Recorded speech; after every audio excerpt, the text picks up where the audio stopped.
Esther chapters 1-3. Esther becomes queen. Chapter 1. Now it came to pass in the days of Ahasuerus, this is Ahasuerus which reigned from India even unto Ethiopia, over 127 provinces, that in those days when the king Ahasuerus sat on the throne of his kingdom, which was in Shushan the palace, in the 3rd year of his reign, he made a feast unto all his princes and his servants, the power of Persia and Media, the nobles and princes of the provinces being before him, when he showed the riches of his glorious kingdom, and the honor of his excellent majesty many days, even 180 days. And when these days were expired, the king made a feast unto all the people that were present in Shushan the palace, both unto great and small, 7 days in the court of the garden of the king's palace, where were white, green, and blue hangings, fastened with cords of fine linen and purple to silver rings and pillars of marble. The beds were of gold and silver upon a pavement of red and blue and white and black marble. And they gave them drink in vessels of gold, the vessels being diverse one from another, and royal wine in abundance according to the state of the king. And the drinking was according to the law, none did compel, for so the king had appointed to all the officers of his house, that they should do according to every man's pleasure. Also Vashti the queen made a feast for the women in the royal house which belonged to King Ahasuerus. On the 7th day, when the heart of the king was merry with wine, he commanded Mehuman, Biztha, Harbona, Bigtha, and Abagtha, Zethar, and Carcas, the 7 chamberlains that served in the presence of Ahasuerus the king, to bring Vashti the queen before the king with the crown royal, to show the people and the princes her beauty, for she was fair to look on. But the queen Vashti refused to come at the king's commandment by his chamberlains. Therefore was the king very wroth, and his anger burned in him. Then the king said to the wise men, which knew the times, for so was the king's manner toward all that knew law and judgment, and the next unto him was Carshena, Shethar, Admatha, Tarshish, Meresh, Marsena, and Memucan, the 7 princes of Persia and Media, which saw the king's face, and which sat the first in the kingdom, what shall we do unto the queen Vashti according to law, because she hath not performed the commandment of the king Ahasuerus by the chamberlains? And Memucan answered before the king and the princes, Vashti the queen hath not done wrong to the king only, but also to all the princes and to all the people that are in all the provinces of the king Ahasuerus. For this deed of the queen shall come broad unto all women, so that they shall despise their husbands in their eyes, when it shall be reported, the king Ahasuerus commanded Vashti the queen to be brought in before him, but she came not. Likewise shall the ladies of Persia and Media say this day unto all the king's princes, which have heard of the deed of the queen. Thus shall there arise too much contempt and wrath. If it please the king, let there go a royal commandment from him, and let it be written among the laws of the Persians and the Medes, that it cannot be altered, that Vashti come no more before King Ahasuerus, and let the king give her royal estate unto another that is better than she.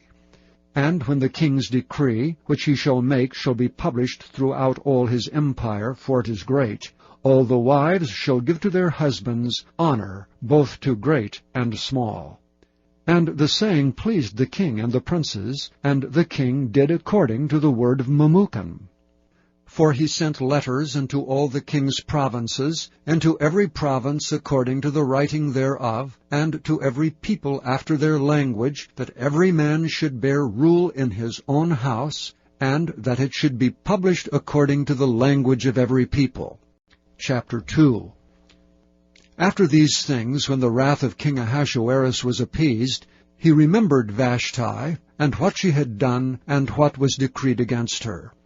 Then said the king's servants that ministered unto him, Let there be fair young virgins sought for the king, and let the king appoint officers in all the provinces of his kingdom, that they may gather together all the fair young virgins unto Shushan the palace to the house of the women, under the custody of Hegai, the king's chamberlain, keeper of the women, and let their things for purification be given them. And let the maiden which pleaseth the king be queen instead of Vashti.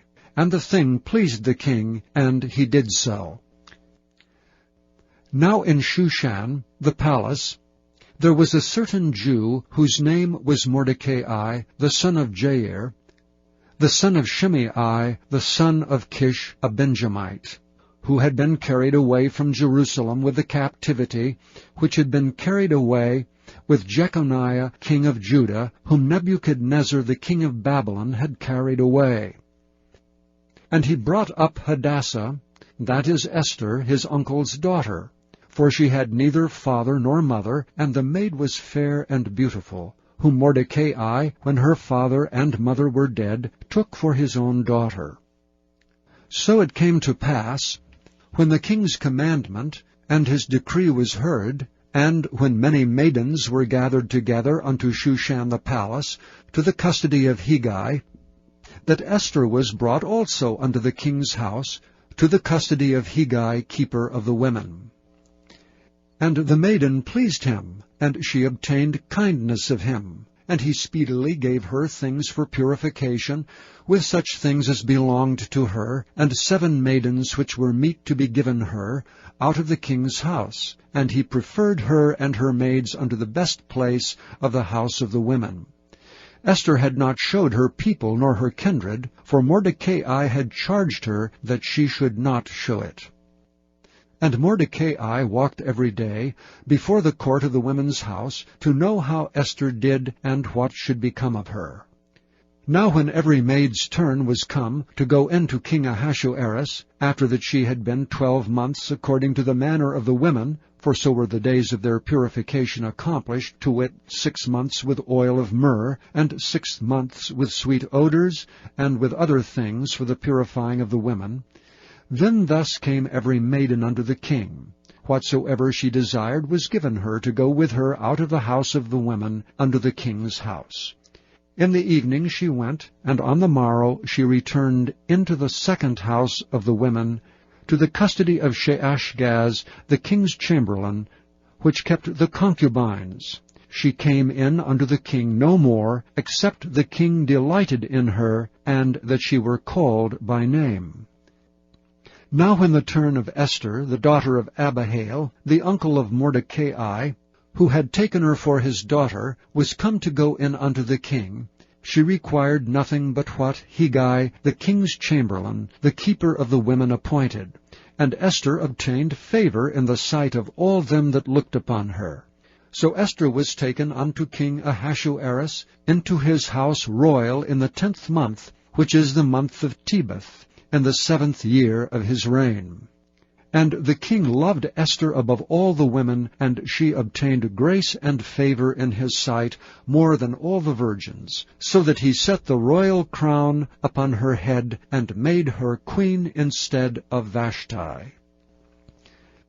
Then the king made a great feast unto all his princes and his servants, even Esther's feast.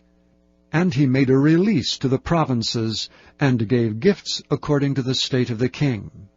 And when the virgins were gathered together the second time, then Mordecai sat in the king's gate. Esther had not yet showed her kindred nor her people, as Mordecai had charged her, for Esther did the commandment of Mordecai like as when she was brought up with him. In those days, while Mordecai sat in the king's gate, 2 of the king's chamberlains, Bigthan and Teresh, of those which kept the door, were wroth, and sought to lay hand on the king Ahasuerus. And the thing was known to Mordecai, who told it unto Esther the queen. And Esther certified the king thereof in Mordecai's name. And when inquisition was made of the matter, it was found out.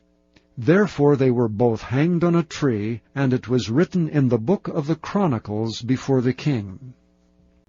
Chapter 3.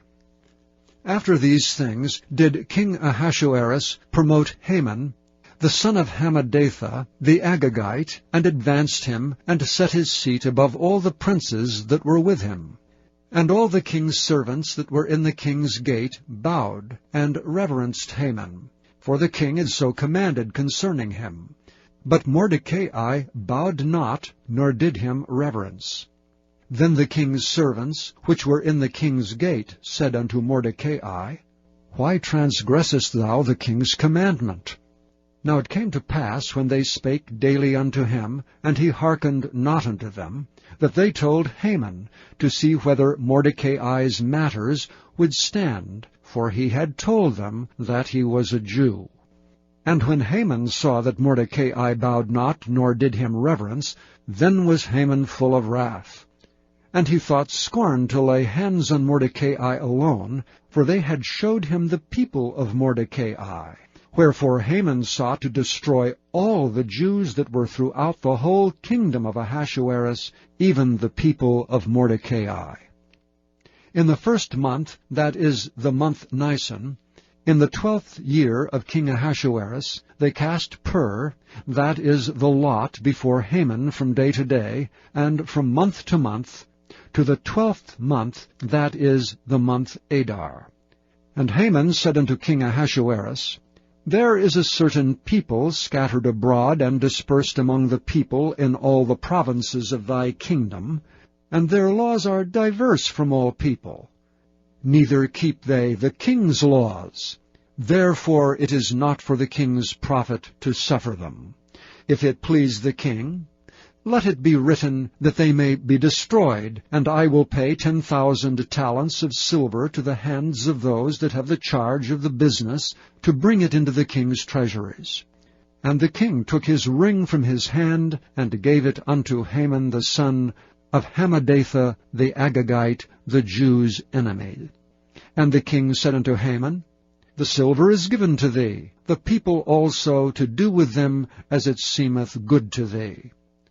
Then were the king's scribes called on the 13th day of the first month, and there was written according to all that Haman had commanded unto the king's lieutenants, and to the governors that were over every province, and to the rulers of every people of every province, according to the writing thereof, and to every people after their language. In the name of King Ahasuerus was it written, and sealed with the king's ring.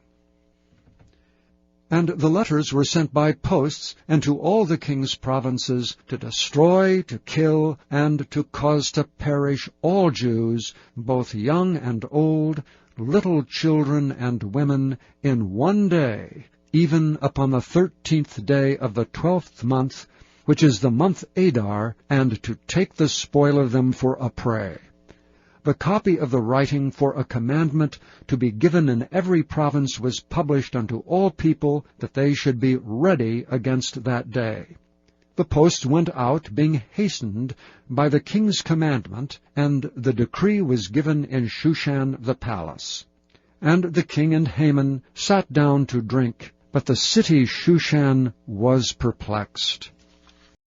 EGW Comments on Esther 1. Esther 1 verse 9. Also Vashti the queen made a feast for the women in the royal house which belonged to King Ahasuerus. Contrast of two feasts. We read with pleasure of the feast of Queen Vashti. This was not a feast attended by a promiscuous number, but a feast given by the queen for the women of rank in the kingdom, who were entertained with modest courtesy, without wantonness or sensuality. It was when the king was not himself, when his reason was dethroned by wine drinking, that he sent for the queen, that those present at his feast, men besotted by wine, might gaze on her beauty. She acted in harmony with a pure conscience. Vashti refused to obey the king's command, thinking that when he came to himself, he would commend her course of action. But the king had unwise advisers. They argued it would be a power given to woman that would be to her injury. Esther 1 verses 10 to 12. On the 7th day, when the heart of the king was merry with wine, he commanded Mehuman, Biztha, Harbona, Bigtha, and Abagtha, Zethar and Carcas, the 7 chamberlains that served in the presence of Ahasuerus the king, to bring Vashti the queen before the king with the crown royal, to show the people and the princes her beauty, for she was fair to look on. But the queen Vashti refused to come at the king's commandment by his chamberlains. Therefore was the king very wroth, and his anger burned in him. Vashti's refusal was for the king's good. Had the king maintained his royal dignity by practicing habits of temperance, he would never have made this command. But his mind was affected by the wine that he had used so freely, and he was not prepared to act wisely. When this command came from the king, Vashti did not carry out his orders, because she knew that wine had been freely used, and that Ahasuerus was under the influence of the intoxicating liquor. For her husband's sake as well as her own, she decided not to leave her position at the head of the women of the court. And Memucan answered before the king and the princes, Vashti the queen hath not done wrong to the king only, but also to all the princes and to all the people that are in all the provinces of the king Ahasuerus. For this deed of the queen shall come broad unto all women, so that they shall despise their husbands in their eyes, when it shall be reported, the king Ahasuerus commanded Vashti the queen to be brought in before him, but she came not. Likewise shall the ladies of Persia and Media say this day unto all the king's princes, which have heard of the deed of the queen. Thus shall there arise too much contempt and wrath.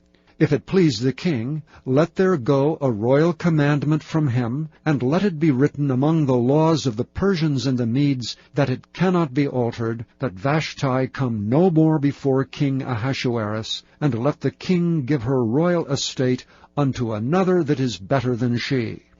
And when the king's decree, which he shall make, shall be published throughout all his empire, for it is great, all the wives shall give to their husbands honor, both to great and small. And the saying pleased the king and the princes, and the king did according to the word of Memucan.